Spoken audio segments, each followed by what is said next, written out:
Hello. Hello, and welcome to the session entitled Maximizing the Impact of Your Climate Giving with Emily Tai. I'm Zukit Chen, and I'll be the MC for this session. Following Emily's presentation, we'll move on to a live Q&A session where we will respond to your questions. You can submit questions through the Swapcore live discussion feature.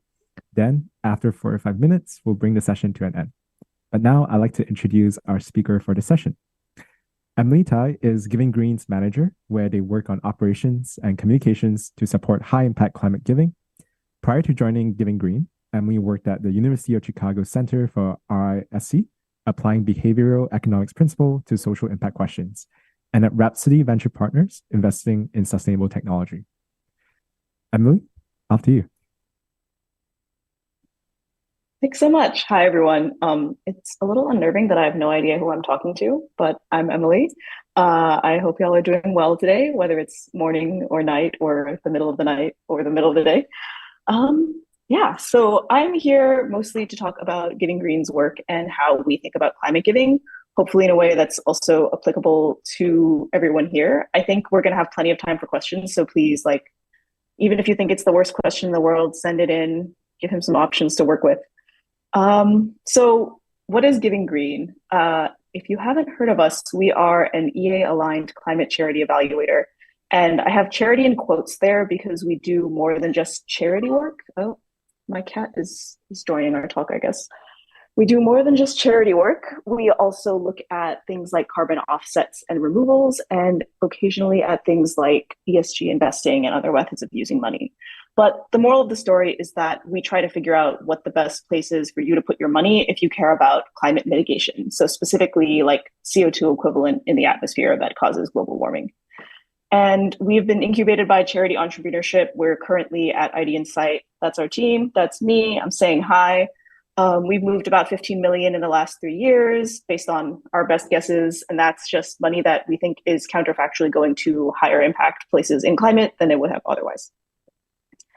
So what are we going to talk about today? First, I want to start out with a little bit of why EAs should care about climate. Maybe not should, but why do we as EAs care about climate? Why do you, as somebody who's presumably here because you care about EA and care about climate, what are some reasons that might be the case?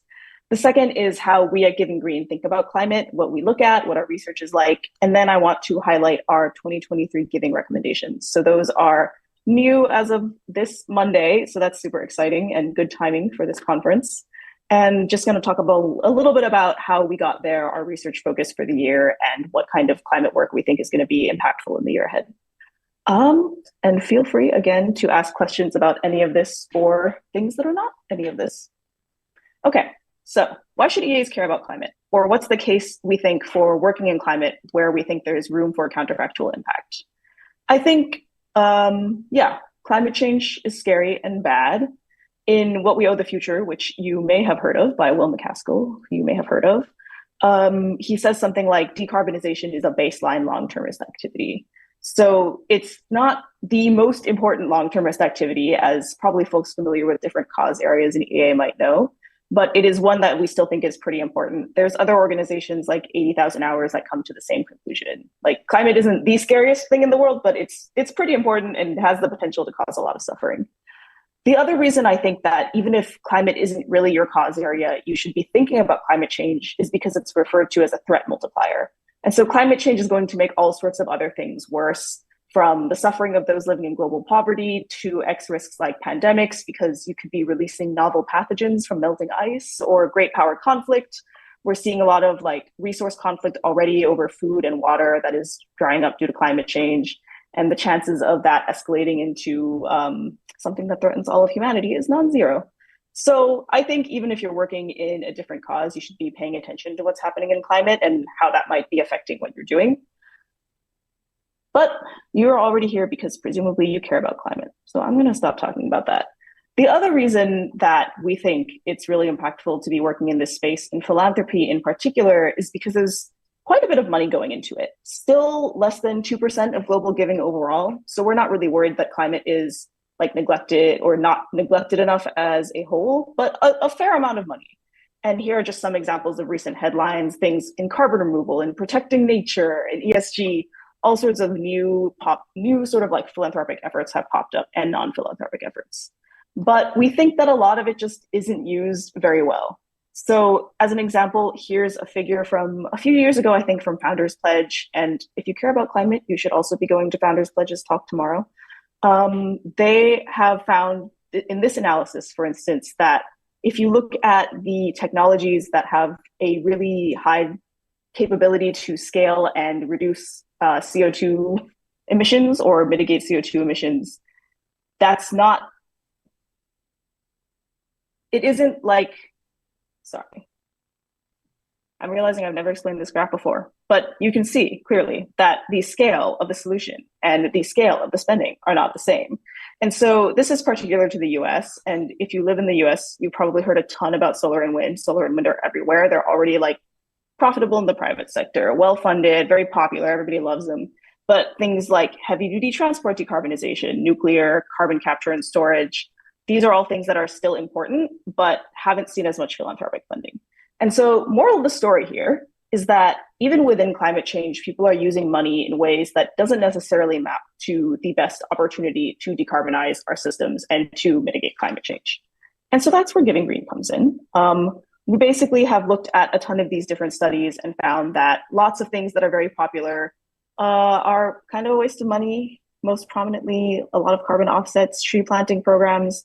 We actually started out evaluating carbon offsets before we realized a lot of them were total bunk. I'm not going to talk about that too much, but feel free to ask more about it.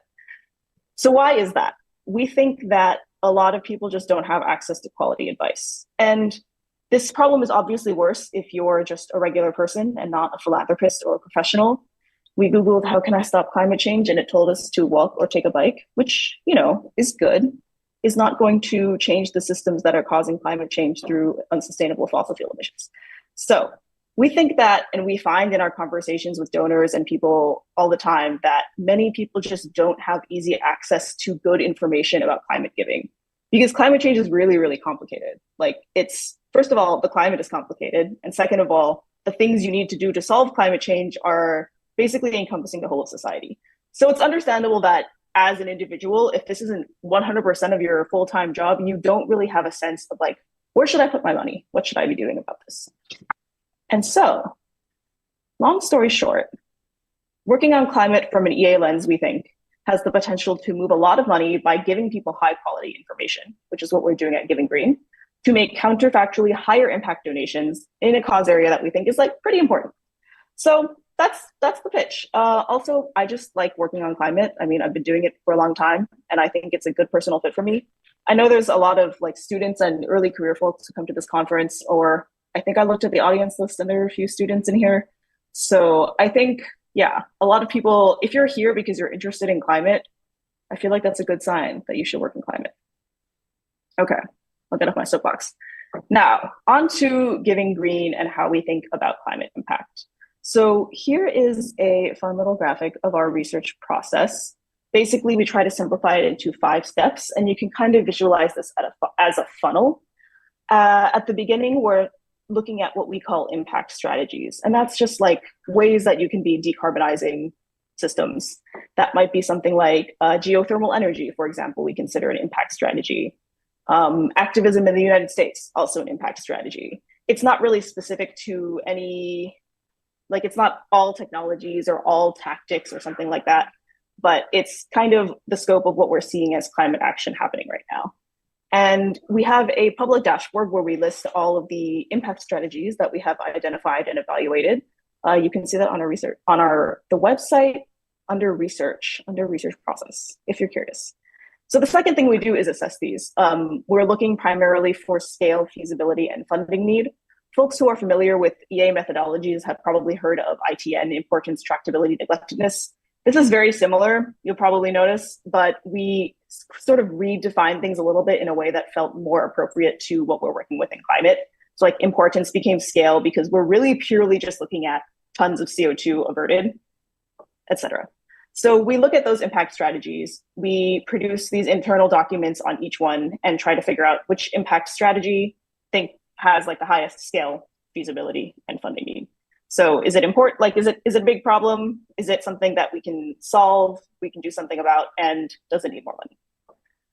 The third step is to long list organizations. So what this means is that we're looking for organizations that focus on that impact strategy that we've identified as having scale, feasibility, and funding need. And then we're in step 4 evaluating those on scale, feasibility, and funding need. At the organization level, that looks a little bit different, right? It's like scale is like what we think that particular organization's impact is going to be. Feasibility is what are they doing? Do we think it's working? Like, do we think it's worked in the past and it's going to work in the future? Is the political environment right for this kind of audience and this kind of action from this kind of actor? That kind of thing. And then funding need for the organization. So we kind of look at historically, if we've evaluated them before, how have they grown since then? How have they used money that we've helped direct to them? And what does that mean for their future? And this is sort of specific to the amount of money Giving Green is influencing, if that makes sense.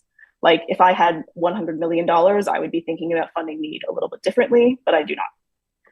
Last step, we published the recommendations, which we're going to get into. But I think, honestly, a lot of our work at Giving Green is pure communications. It's just like, per the initial thesis that I'd sort of been talking about, getting people who don't have a ton of information about giving effectively to be giving more effectively, especially in a field like climate that doesn't have a lot of sort of EA thinking as a common framework.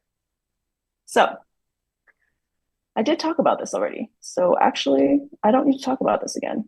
But this is an example of the kind of theory of change we would build when assessing an organization. Basically, like, what are they doing? How does it lead to all of these other people doing all of these other things? And then how is that leading to reduced emissions? And then we try to evaluate each link along this theory of change and whether it's successful or not. That's just like an example of the kind of analysis that we're doing. Finally, I wanted to talk a little bit about neglectedness or funding need, as we say. I think like what you're going to see in the recommendations is that a lot of them are technologies that are pretty niche, not scaled yet. And that's because we take this look at what we think has funding need at an impact strategy level. This is just an example of that kind of data, but you can see that, for instance, like the US gets a lot of funding and India does not get a lot of funding, despite having a really high emissions profile and rising. And you can also see kind of on the right, different things like clean electricity gets a lot of money, but industry and cooling do not get a lot of money. So basically, this isn't the only source of data we use, but it's the kind of thing we look at. And especially something like within clean electricity, like solar and wind, Founders Pledge analysis is more well-funded than something like nuclear. So that's just an example of how we think about this. And finally, then I want to talk about our 2023 recommendations, which I think is kind of most of what I wanted to highlight. We took a really sector-specific approach this year, and so I'm going to go by sector. But here's the list. Some of these names might be familiar to folks, have been sort of around in EA spaces for other reasons. Some of them might be new. A lot of them are newer organizations themselves. Take a screenshot if you want, it's right here. But these are in alphabetical order of impact strategy. We don't rank among our top organizations, so don't take this order to mean anything. But that's the order I'll be talking about them in. Cool, so let's talk about advanced nuclear. Nuclear in general is a consistent energy source with a small land footprint, which is very compelling compared to a lot of other energy sources. And as we saw at the beginning of this talk, it's underfunded within climate. It's still kind of a sensitive topic for a lot of folks that work in climate. Not a lot of philanthropists want to touch nuclear. It's seen as kind of risky. But advanced reactors in particular, we think are promising because they're designed to be smaller, safer, and cheaper. And so that addresses a lot of the concerns that nuclear critics have with nuclear, things like the safety of being next to a nuclear plant or the high expense of these huge reactors like the one pictured that tend to take a lot of time and money to build. In particular, the organization that we've recommended in the nuclear space this year is Good Energy Collective. They were also a recommendation last year, and we think we're seeing them to continue to do strong work. Good Energy Collective, or Good Energy for short, has a environmental justice perspective when they look at advanced nuclear.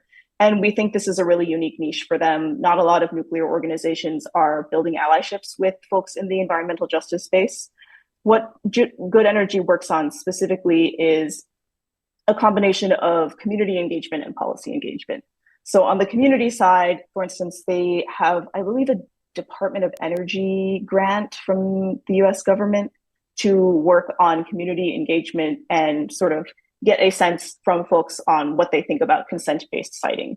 So that means instead of just coming in and plopping down a nuclear plant wherever you want, you like talk to that community and say, okay, like what are the benefits and costs to you? How can we make this a better deal for you?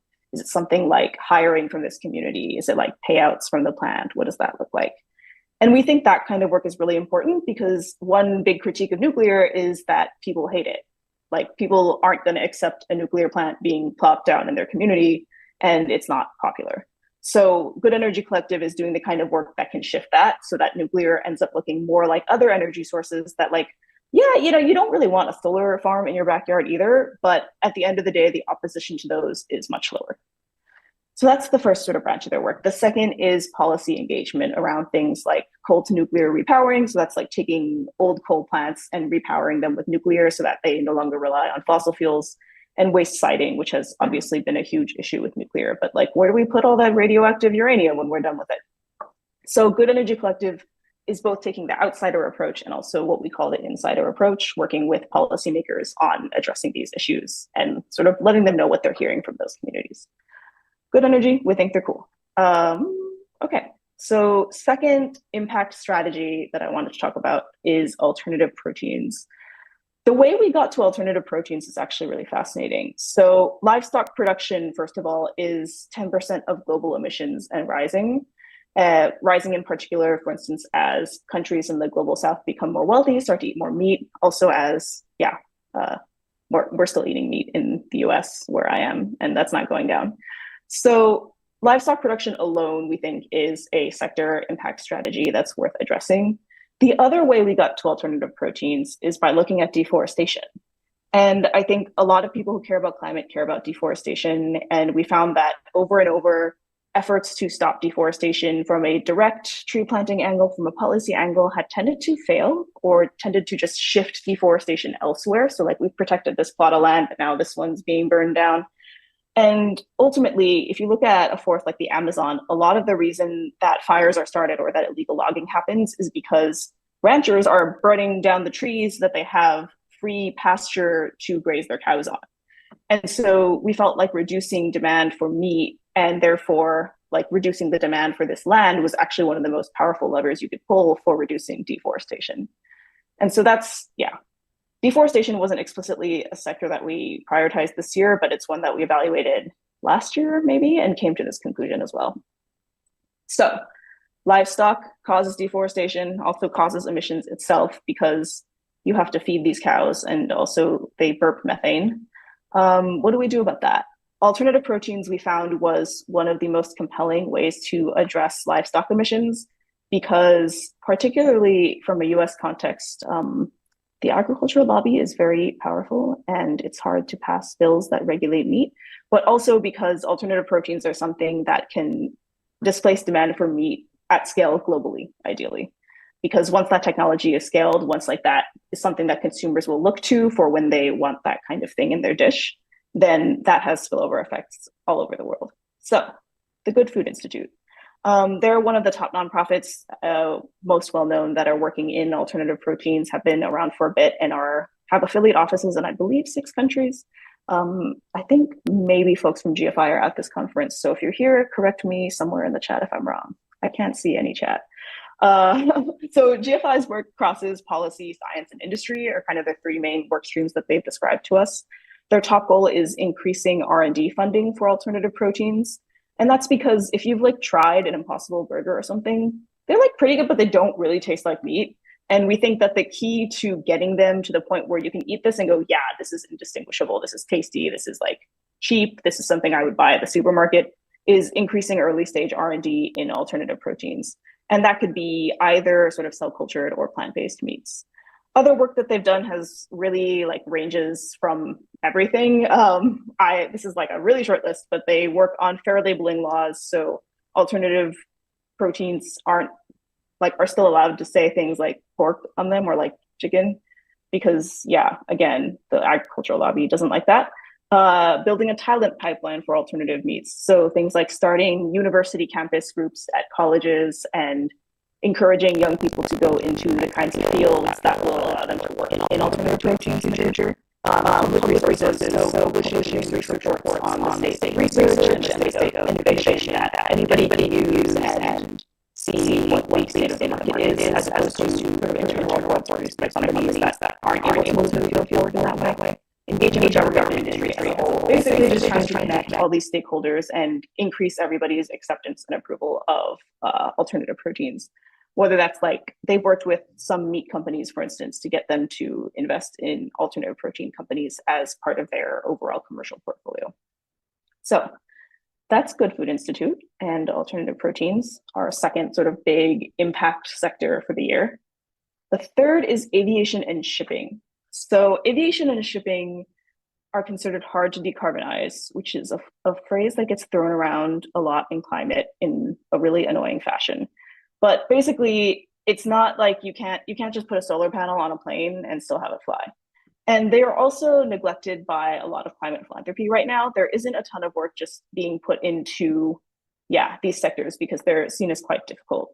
And in particular, a lot of it is fuels based.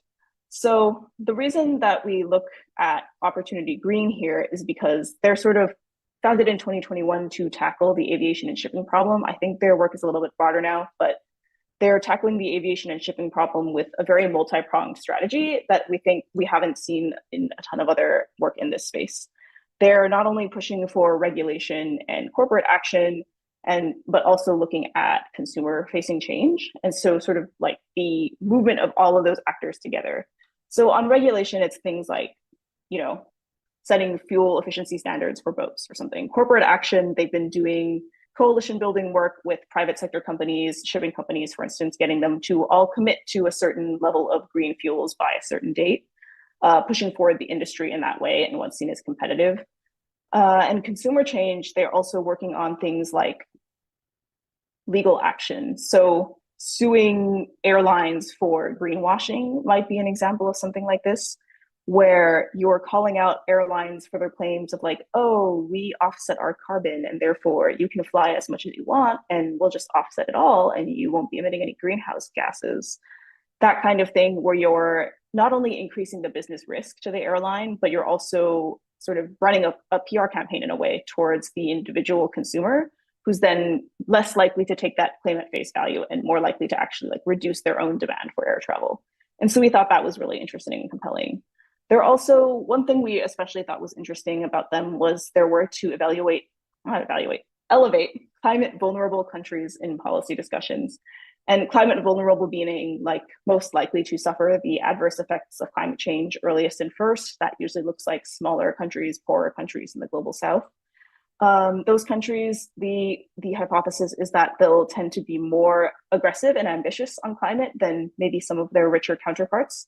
We've certainly seen this at other climate international venues where, countries that are suffering from climate change currently will push for better, not regulation, but more ambitious promises and commitments from the other countries. And countries like the United States tend to be like, oh, we don't need to decarbonize so soon because they're not feeling the same sort of real material effects on their people just yet. So they've been working with representatives from these countries and trying to elevate them in international bodies like the International Maritime Organization to basically elevate that voice and as a result make climate policy more ambitious overall for the whole globe. So we think that's really interesting and something that's not likely to happen without their intervention. The second nonprofit we recommend in aviation shipping is Clean Air Task Force. Clean Air Task Force is a long-time Giving Green recommendation, also sort of beloved by others in the EA space. They have been shifting from US policy, which we had focused on 2 years ago, to a more global perspective and more technology-focused perspective. So their focus has been on creating an enabling environment for early stage technologies across the decarbonization portfolio. In particular, of particular relevance for aviation and shipping is zero carbon fuels. So like I said earlier, a lot of the reason aviation and shipping are hard to decarbonize is because you need a fuel. You cannot put a solar panel on a plane. You actually need something that burns and propels the airplane forward. Has a lot to do with fuel density, yada, yada. But basically there is not a lot of nonprofits working on that. And Clean Air Task Force is one of those. They sort of have what we think of as three major inputs.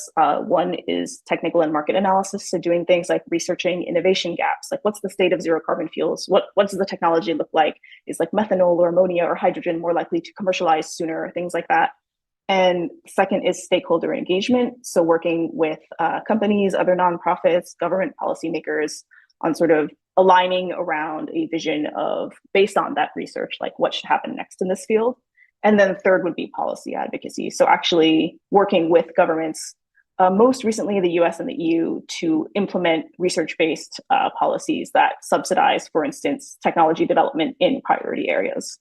So one example of this, actually no, I'll say that. Yes, so that's policy advocacy. In tandem, this is all creating basically an environment where nonprofit or private, public, nonprofit or profit actors can actually work on scaling up this technology. Cool. So that's Clean Air Task Force. The fourth sector that we looked at, I think I'm on number 4, is industrial decarbonization. Also hard to decarbonize, very frustratingly, but is 1/3 of global emissions. Heavy industry is this phrase that gets tossed around and loosely means just kind of like steel, aluminum, like stuff that gets manufactured in these big plants that requires high heat, high pressure, things like that. That again, like we haven't found a feasible way to just electrify that and hook it up to a solar panel. Also neglected by philanthropists and a lot of the climate space. It just isn't something that we hear folks talking about a lot or that we see a lot of funding going into. So Industrious Labs is our recommendation in this space. They conduct comprehensive industry-specific campaigns for corporate and policy action. What that means in practice is, for example, they recently coordinated, I think, a network of 14 or something aluminum buyers to basically all say, like, our goal is to buy green aluminum, and they're like, this is what that looks like to us. Like, this is the kind of standard we're holding ourselves to. So they're working within both industry and also policy to advance green technologies that have relevance to industrial decarbonization. We primarily think of them as a coalition builder. They're less doing the research and analysis themselves and more working across different organizations to align everybody and make sure that everybody is sort of like, again, moving forward as a relatively unified front and in agreement on what those priorities look like. So yeah, we think they've been pretty effective at that coalition building so far. We're looking forward to seeing what kind of impact they're going to do in the future. The last one here is next generation geothermal. So geothermal, a source of clean energy. And as we sort of discussed earlier, clean energy as a whole is not really neglected within climate, but we think that nuclear geothermal, for example, are sources of clean energy that haven't really been funded as well as things like solar and wind. Geothermal right now is geographically limited, so you can only like put your geothermal plant in certain locations where the heat from the earth is close enough to the surface. I don't actually know how this works, but basically it's geographically limited with available types of geothermal technologies. Research and development and deployment funding has lagged behind that of funding for renewables or even nuclear, particularly in the United States. We think the United States is especially relevant here because in technologies developed in the United States tend to also spill over globally. So when a company sort of scales a technology here, that can influence companies abroad. And the US is generally seen as sort of an innovation center for that reason. Lots of patents coming out of the US, things like that. So basically geothermal is a good source of energy. It's renewable, it's reliable, but there's not that many places we can literally put it right now. So our selection for this sector was Project Innerspace. They are mapping geothermal resources to reduce the financial risks of new technology. What that means in practice is that basically there's a ton of data out there in the world about where good spots for geothermal might be, and in particular for enhanced geothermal, which is sort of this next generation technology that has yet to be scaled up. There's a ton of data out there floating around, but nobody has ever put it together because it's not really in any one company or country's interest to sit down and do all that really manual labor. And so what they're doing is pulling together the expertise of their network in geothermal and their policy connections, and also all of this, like digging up all of this data where it's from like old oil and gas companies or like old geology department reports, things like that, and putting it together in a form that can be used by developers of geothermal projects. So what that means is that as the developer of a geothermal project, right now, if you wanted to try to develop an enhanced geothermal system, you would kind of have to like guess where it should go. Like you'd be drilling around, like looking for the right spot. Like, oh, is there geothermal heat here? Is it here? Where's the rock hot enough? But the idea is that all this data exists to reduce those exploration costs, is what they're called. And what that means in the end is that more companies can basically try to develop these next generation systems. And that means that they'll scale up and become impactful faster. Whereas right now, it's kind of hard to get, for instance, like a loan from a bank because the bank will be like, how do I know you're not going to spend $5 million exploring and not find anything? So we think marginal funding, well, they told us marginal funding to Project Interspace is going to go towards this mapping project. We think it's got a lot of room to grow and is particularly interesting because they're focused on global South countries first and sort of developing those public resources in countries that might not necessarily, in countries that don't have those resources currently, and also where providing clean and consistent and reliable energy for cheaper is very important. The other arm of their work, which we didn't focus as much on, but is relevant, is that they directly fund community-scaled systems neglected by other funders. So something like I think it was like a $50,000 project or something like this, where like a bank or an investment firm will be like, this is kind of too small for us to care about, but it's still good and still provides clean energy. So we think that kind of nonprofit funding is very important for the scale up as a whole of geothermal systems. Okay. Oh, I forgot about this one. So Cleaner Task Force, which we learned about earlier, also works on geothermal, but they work on a different subset of geothermal, what's called super hot rock energy. It's sort of seen as a moonshot. So maybe it won't work, but if it did work, it would be really cool and enable clean energy in a wide variety of geographies for relatively cheap. And they use the same sort of toolkit that I talked about earlier with Cleaner Task Force. So this trifecta of technical research and stakeholder engagement and policy advocacy to advocate for super hot rock energy. And that looks like things like they got some funding allocated for super hot rock energy in a recent US climate bill, or they'll provide sort of technical analyses to people who are working on sort of analyzing the space for this technology. Okay, so now I think that is it. I feel like I just talked for a million years. I did want to just shout out the EA community, which has been generally really supportive of Giving Green over the past 3 years as we've grown. These are sort of asks, like it'd be great if you did these things, but there are also like acknowledgements of like the EA community has done all of these things for us, and it's been really helpful for us to have sort of the EA community to have our back in that way. In particular, I think this first one, Engage, EAs have been really engaged in Giving Green's work from the beginning, and we found that really, really important and valuable. One of our big sort of values that we try to have as a team is humility and learning from what other folks in the space have done and also what people are telling us. And so I think like we've said this to everybody who's reached out to us, but generally we're really, really grateful for people who email us or text us or ask me questions on Swapcard and say like, hey, like you have this problem in your analysis and you didn't consider this thing, or like, hey, like have you ever considered that like maybe you should be modeling this scenario instead of that scenario? So we've responded to those quite frequently and like really built out our analysis in new ways. So thank you. It's been really helpful. Looking forward to talking to everybody more. I think, yes. So that is it. Questions again, please. I love questions. I might not have the answers, but I can try. Yeah, thank you so much for that wonderful presentation, Emily. We do have questions coming in already, and they're coming hot. So folks, just as a reminder, please do drop your questions in the Swapcard under the questions tab. So onto the first question. We have one from Victoria.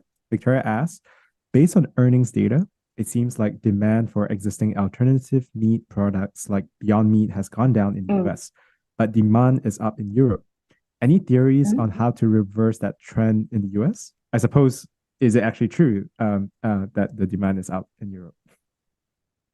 Oh, I haven't heard that about Europe. That's good, I think. Yeah, we have seen that in the US, and we think that's sort of where we come back to this idea of R&D funding being really important. I think Bruce from GFI is giving a talk on alternative proteins maybe tomorrow morning. So you're nodding. So go to that if you're interested in alternative proteins. But yeah, so we have seen that, and we think basically that's because there was sort of this hype period in the US where, like, I remember Impossible, this is 5 or 6 years ago, but literally showing up to my college campus and giving out free hamburgers. And along with a general slowdown in venture funding that has kind of stalled, we think the solution to that is basically better products. So putting more money into science and companies and nonprofit entities that are developing better plant-based meats or better cultivated meats so that they actually taste better. We're not that worried about the short term like when we think like mostly plant-based meats are still in their very early stages. That's sort of the short answer to that. Okay. I don't Yeah. know Thanks, like Emily. how that relates to the US versus EU though. So Yeah. Thanks, Emily. It's always good to have a nuance in your answers. Just to clarify, Bruce Friedrich's session I think, has already ended. It was oh earlier today. So dang. sadly, yeah. Dang. Yeah. Yeah. Go watch the Glad. recording. There's a recording, right? I'm sure. Yeah. I'm guessing there is. Yeah. Yeah. Next question is from Freya. Freya's very kind, but how does your approach to prioritization differ to that of the Founders Pledge or Climate Fund? Yes. So go to Founders Pledges Talk, which I'm pretty sure hasn't happened yet, right? That's actually tomorrow. I'm immediately checking right now. So many of these talks are like at 3 a.m. for me. So I haven't honestly been keeping track. I'm so sorry. Anyway, Yes, there go are to a their couple talk if of it hasn't happened. yes, it's true that there are a couple of talks tomorrow. Founders Pledge. Yeah. One of them is definitely climate specific. So how does it differ? I think if you go on the EA forum, there's a post called like Founders Pledge and Giving Green, and it'll go into exquisite detail about the differences and similarities between Founders Pledge and Giving Green. I think in recent years, we've aligned a little bit more. Like Founders Pledge has always sort of had this focus on early stage technologies. And this year in particular, we've been really orienting our search around a similar set of early stage technologies. Some of our like Cleaner Task Force, Project Interspace, Carbon 180 was a previous recommendation of Giving Green. I think all of those have been grantees of Founders Pledge. But I think where our prioritization differs specifically is that we have different methods and different assumptions. I think it's generally good for the EA ecosystem for two different teams with different methods and different assumptions to be working on the same problems. And I won't go into too much detail about exactly what those methods and assumptions are, but I think you'll see if you go to the climate talk by Founders Pledge, sort of they're basing a lot of their more recent work on this new model that they have, whereas I think our search has been more like qualitative and sector specific. Okay. Yeah, it's true that tomorrow, just for audience, there is a talk Yes. called Maximizing Climate Impact, a research and grant making update from Founders Pledge, happening tomorrow. From yeah. So on to next question then. Thanks. So yeah. So Matt asks, is Giving Green only mitigation focus? Will it ever consider adaptation interventions? So that's a tough one. Right now, yes, we are 100% mitigation. That's because basically we think evaluating adaptation is a whole different ballgame. Like with mitigation, you're comparing everything in tons of CO2, but with adaptation, you have to start thinking about like, what are we trying to protect? Is it humans? Is it ecosystems? Which humans is it? Is it human? Is it like deaths or is it just like sickness? Is it starvation? Is right? And so I think adaptation starts to look much more maybe like a more traditional EA, like global development intervention, but with a lot of other complex factors that have to do with predicting what's going to happen with climate change. So we haven't worked on it. We're open to it, but I think it would require a substantially different skill set, training, like maybe a different like hire to our team. And so it's something that we've said like we'll do if we get funding for it, basically. Like we would actually really love to, and there's a lot of interest in it on our team, but it's just like we don't really have that capacity right now. Okay, got it, Emily. Next question is from Ashi. Ashi asks, if you could donate to only one of these nonprofits, which would it be and why? Well, thank you for giving me the opportunity to pitch. I tried not to make this a pitch. Like I'm really trying to highlight sort of the sectors and the work that these nonprofits are doing. But Giving Green runs this thing called the Giving Green Fund, which is managed by Giving What We Can, which is the Center for Effective Altruism, aka Effective Ventures. Anyway, the moral of the story, Giving Green Fund is basically a regranting fund, and you can give to it, and it's like giving to one nonprofit, and then our team every quarter sort of allocates or recommends allocations of those funds based on where we think room for more funding and future impact is. We think that's like a really easy way for your climate donation to probably be the most impactful. because you might be guessing as to a nonprofit, but we have like a little bit more information than you do because we talk to them all the time. But that doesn't answer your question. I don't want to. So, as Giving Green, we think all of our nonprofits are plausibly equally cost effective in terms of their impact on the climate. And we don't feel like we have adequate certainty or evidence to rank them. This is, again, part of the whole humility thing. Like, it would kind of be, yeah, they're all really good, and I don't want to pit them against each other. For me personally, if I had to give to one, I think I tend to orient towards giving towards smaller and newer organizations because I think they're more variable. Like, as somebody also on the fundraising side, it can be hard to know when your funders are going to drop in and out. Like, whereas a bigger organization has had that track record of like building a donor base, has large institutional funders and relationships like that. So I tend to just kind of like pick the smallest one or the newest one, honestly. But that's just like my personal preference and how I give across issues, like not just in climate. Okay, got it, Emily. Just cycling through the questions because there's a couple of few more. They're pretty good. Yeah, the next one is from John. There seems to be an increase in electric airplane technology. Is this greenwashing or is it actually promising? Our take on this, and we have like a whole 20-page thing on aviation if you want to read it, is that the most promising route to decarbonizing aviation is probably in sustainable fuels and not in electric aviation. That being said, it's early stages for all of these things. And who knows? Like, we could be wrong. And that's like part of the thing about giving in climate. But this isn't my area of expertise. So Okay, I'm just trying to hunt for resources that you mentioned, and I dropped it in the chat at Swapcart. oh So gosh, hopefully that's helpful. Yeah. thank So you. That is helpful. but don't think I could find it. The 20-page document. So hopefully someone on the internet can. Yeah. Email me. Next. Yeah. Oh, email Emily. Next question is from Christoph. Christoph asks, "What is your opinion on Earth's current climate trajectory, given the current policies and interventions? Where do you think we will land in terms of temperature increase?" So I'm not a climate modeler, and my opinion doesn't really matter, honestly. Like, I think models are now showing we're more like 3 degrees instead of 6 degrees because of the policy progress that we've made over the last 10 years, which is good, but also not great.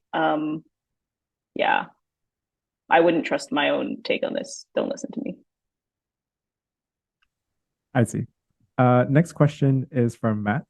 Matt asks, all Giving Green's recommendations focus on supporting new technologies. It seems that Giving Green is assuming an eco-modernist worldview when deciding what are the most impactful interventions. Has Giving Green considered other worldviews when deriving a theory of change? Or will Giving Green ever consider climate charities that work on something other than new tech?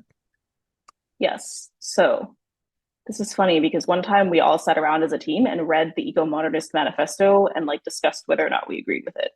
So yeah, spot on ish.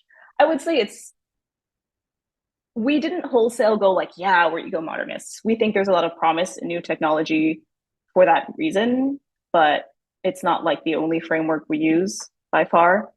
I think we've recommended in 2020 and 2021 in particular, and also 2022. Actually, every year except for this year, we have recommended like a really policy advocacy implementation focused organization.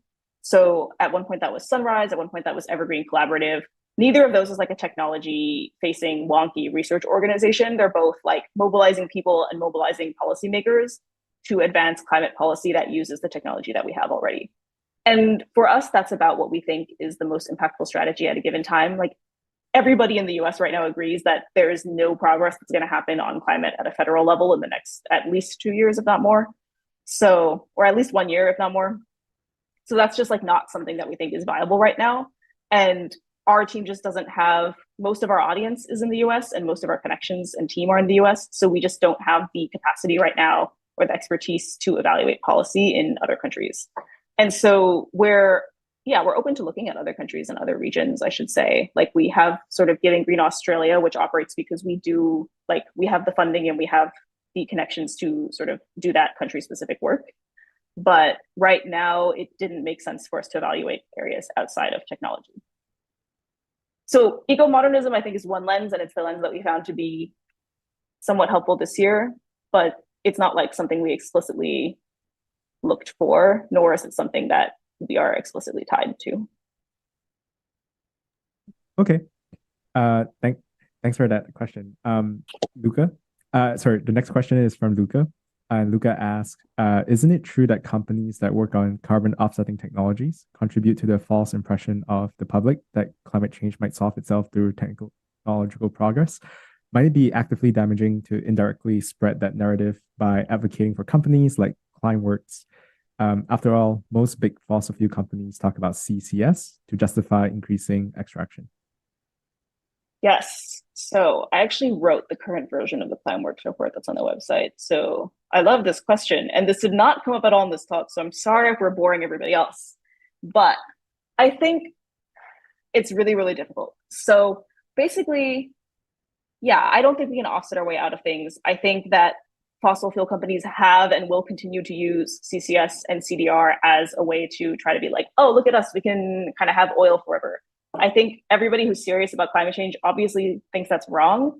I think in particular, we're going to need CDR technologies like Climeworks because it's just like, it is going to be really, really difficult to decarbonize really fast. And even if we did, I would rather have less climate change than more climate change.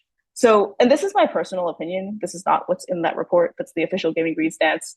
But like, if you could choose between 2.5 degrees Celsius and 2 degrees Celsius, you would probably choose 2. And I think there's like a good chance that we hit 2.5 and then we can like CDR our way down to 2 or 1 by sort of sucking carbon out of the atmosphere. And a lot of folks in that space sort of refer to this idea as like climate reparations, where the global north is sort of investing in these technologies as a way to say like, not intentionally, but you know, as a way to say like, okay, we're putting these resources in to undo the harm that we've done. I think that's pretty compelling. And also like, you know, it's not like fossil fuel companies are the only ones working in this space. One of the reasons we like Climeworks in particular is because they don't work with fossil fuel companies, unlike some of their other competitors, namely Carbon Engineering, which I think has been acquired now by Occidental Petroleum. That's one of the reasons we like them. And yeah, I think like I don't see a technical path to full decarbonization and zero emissions without some form of carbon capture or carbon removal.